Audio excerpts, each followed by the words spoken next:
My flight out of Denver had been delayed 3 hours, then mysteriously cleared to depart early. At 9:47 p.m., I pulled into our Westlake cul-de-sac in Austin, Texas, 2 hours ahead of schedule, past a lineup of SUVs I recognized from neighborhood potlucks and HOA meetings. The windows of our Craftsman glowed warm. Voices carried, lively, layered, purposeful. Nothing unusual about my wife, Brooke, hosting her friends. What was unusual was the charge in the air, not the clatter of a book club or the easy laughter of a wine night. This was a meeting. I set my overnight bag down quietly, slid my key in the lock, and stepped into the foyer. The voices were coming from the kitchen. Words began to sharpen as I moved down the hall. Anything. Over $40 needs. Approval. Location sharing 24/7. Isn't controlling, it's reassuring. Weekly. Performance reviews keep them accountable. I stopped cold. Backpack still on my shoulder. That was Brooke's voice, bright, confident, talking like a manager presenting a rollout plan. I edged to the kitchen doorway and looked in. 5 women sat around our oak table. Notebooks, printed articles, highlighters, a laptop open to a color-coded spreadsheet. Brooke sat at the head, animated in a way I hadn't seen in months. Valerie's system has been flawless, Brooke said, nodding to the woman on her right. 3 weeks in, and her husband hasn't made a single unauthorized purchase. Valerie, recently divorced and loudly bitter about it, preened under the praise. Consistency is everything. No exceptions, no negotiations. They need structure, and we provide it. Kim, married 15 years to a man who works himself ragged, leaned in. I added social media monitoring last month. There's an app that tracks all activity. You would not believe the time suck on sports pages. That's brilliant, Chloe said. The newlywed. 8 months in and already writing down rules like a syllabus. Prevention is better than correction.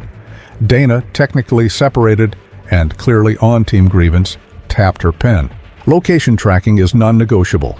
Men lie about where they are constantly. This way we always know. They talked about their husbands like problem kids in need of behavior plans. I'd grilled burgers for these women, fixed a leaky faucet for one of them when her spouse was out of town. And here they were, building a system to surveil and control their partners. Natural consequences are key, Valerie said, evangelical. When they follow the rules, they get privileges. When they don't, those privileges get revoked.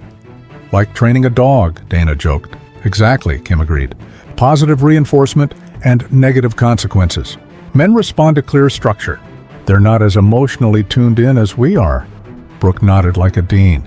We're essentially parenting our husbands into better versions of themselves. Someone has to be responsible for their growth, Chloe scribbled furiously. This is empowering. I feel like I'm finally taking control of my marriage. Control is the point, Valerie said. We've been too passive for too long. The data doesn't lie. Divorce rates prove men don't improve without external structure. Kim perked up. I read a piece on how top CEOs manage teams, clear objectives, regular reviews, documented expectations, accountability.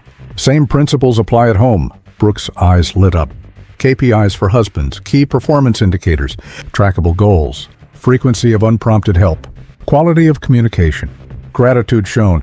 We'll need data collection, Kim said. Screenshots, receipts, logs of time spent on non-productive activities. Yes, Dana said. Evidence-based relationship management. Brooke held up her phone. Mia texted, had to ask my husband permission to buy coffee today. Rule 1's working perfectly. He's grateful for the structure. The pleased murmurs rolled across the table like applause. We should formalize this, Valerie said. A handbook. Marriage management.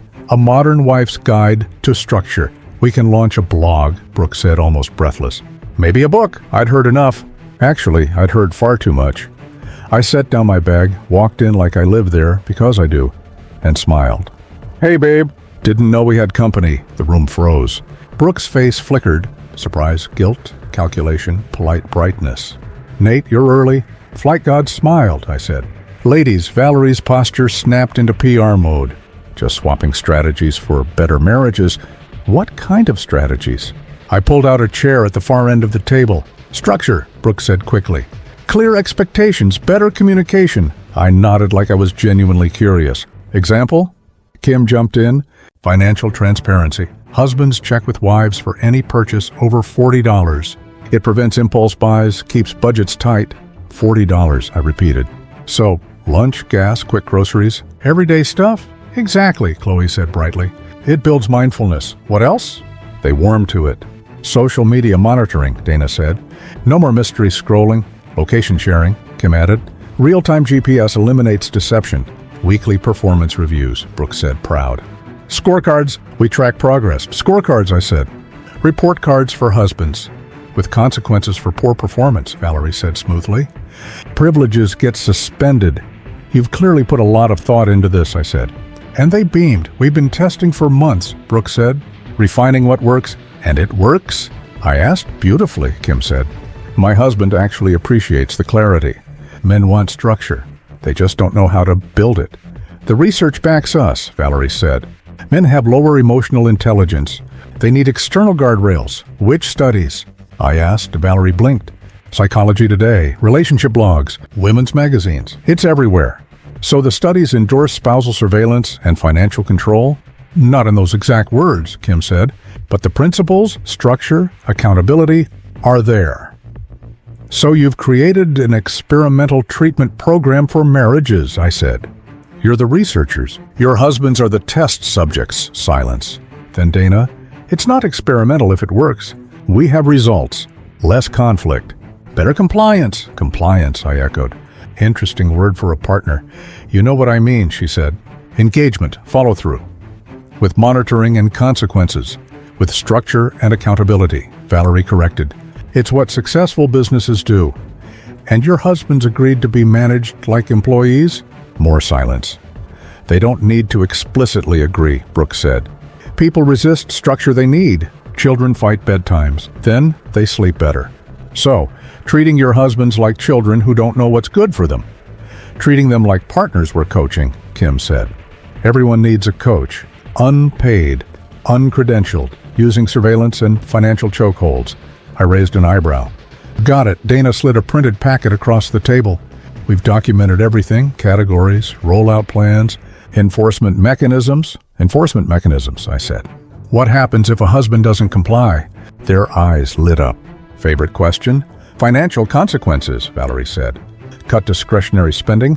Freeze personal purchases. Social consequences, Chloe added. No guys' nights until compliance improves. Public accountability, Dana said. Loop in other couples. Community pressure works, Brooke nodded, bright and certain. Consistency is the key. No exceptions. I pushed back my chair and stood. Educational, I said. Truly, in fact, I'd like to add a rule of my own. They exchanged quick glances. Valerie found her voice. What rule? I walked to the head of the table. Every eye tracked me now. Rule 1, I said, calm as a lake. For any wife who thinks she gets to create behavioral controls for her husband. Brooke's smile lost its footing. What's the rule, Nate? Pack a bag. Silence hit the room like a glass shattering on tile. What do you mean? Brooke asked, though her voice knew. I mean, any woman who decides her husband needs to be managed like a misbehaving child has decided to be single. Our marriage ended the moment you chose control over respect. Valerie tried to laugh. It died in her throat. We were just brainstorming. Really? I picked up one of the packets, thumbed through color-coded timelines and success metrics.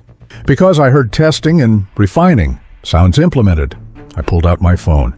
Let's check with your husband on how not serious this is. Valerie lurched up. No, do not call Grant. He doesn't need to know his wife's building a control lab for marriages. Dana edged toward the door. This is getting blown out of proportion. Financial chokeholds. GPS surveillance. Performance reviews. Enforcement. I scrolled my contacts. Let's loop in Aaron too, Kim. He'll want to hear about your tracking suite. Kim's eyes filled. He'll never trust me again. He shouldn't, I said. You've been planning to spy on him. That's the definition of destroying trust. I called Grant. When he answered, I handed the phone to Valerie. The conversation was short, loud, and ended with, "Come home, now." She grabbed her purse with shaking hands and left. I called Aaron. Kim sobbed openly through it. Dana slipped out, claiming separation meant none of this counted. Chloe sat frozen, mascara streaking. I looked at her, 20-something, and terrified. You've been married 8 months, I said gently. And you're already plotting surveillance and sanctions. Do you hear yourself? I didn't want to make the same mistakes other wives do, she whispered. The only thing you're going to prevent is having a husband. I pushed my phone toward her. Call Tyler, tell him. Let him decide if he wants a manager or a partner. She couldn't do it. She stood so fast her chair scraped, muttered, "I'm sorry," and fled. The door closed. The house went quiet. It was just me and Brooke, and a table full of blueprints for control. "Nate," she said, barely above a whisper. "I can explain, can you?" I said, because every explanation so far has made this worse. "We weren't going to implement everything," she said, desperate now. "We were exploring, theoretical." I flipped pages. "This is not theoretical. This is a business plan," she broke. I got caught up. They were so sure I wanted to belong. I wanted to fix us. "So you were willing to risk our marriage to impress a group that's tanking theirs?" "I didn't think of it that way," she said, tears slipping free. "I thought I was learning how to be a better wife." "A better wife?" I repeated. "By spying on your husband and putting his money on a leash." She had no answer. Listened. My voice softened, not my stance. "This works because we respect each other. The moment you decided I needed to be managed was the moment you stopped respecting me. Without respect, we don't have a marriage. We can fix it," she said. "I'll cut ties. I'll delete everything." "That's not the fix," I said. "The fix is you doing the work to understand why you thought control equals love. Why you thought you were entitled to decide how much freedom I get." She stood there, absorbing it. "Finally, what do you want me to do?" "Choose. Partner or warden." "Partner," she said instantly. "Then hear this. Choosing partnership means no unilateral decisions about my behavior. It means trusting me without surveillance. It means no scorecards, no permission slips, no performance reviews." Brooke nodded, tears streaking clean tracks on her face. "I understand." She gathered the notebooks, the printouts, the spreadsheets. She walked to the trash and dropped the whole stack in. Paper crumpled. "Plans died. I'm sorry," she said, turning back to me. "I'm sorry I let them convince me control was care. I'm sorry I turned our marriage into a project. I'm sorry I forgot who you are." I watched long enough to tell remorse from fear. Then I nodded. "We can rebuild," I said. "But you're going to have to figure out why any of this made sense to you." 6 months later, we were stronger than we'd been in years. Brooke cut off the group. We saw a counselor. We rebuilt trust brick by brick. Slow, unglamorous work that doesn't fit in a spreadsheet. Valerie's marriage ended in 2 weeks. Grant filed after discovering the depth of her surveillance plans. Kim's husband moved out for 3 months before agreeing to counseling. Dana's separation became permanent. Chloe's marriage barely survived their first anniversary after Tyler found out what she'd been building. Brooke learned that love doesn't require management systems, enforcement mechanisms, or KPIs. She learned that respect and trust are the only real structure worth having. She learned that some boundaries aren't threats. They're the load-bearing beams of a life. As for me, I learned that sometimes the most loving thing you can do is refuse to tolerate what breaks you. That being willing to walk away is sometimes the only way to save what's worth staying for. And that rule 1, pack a bag, doesn't end relationships. It filters them. What's left is real. We didn't survive because we outmanaged each other. We survived because we chose respect over control, and because I was willing to let it end if respect didn't come back. If this hit home, drop a comment. What resonated, what didn't, what you'd change.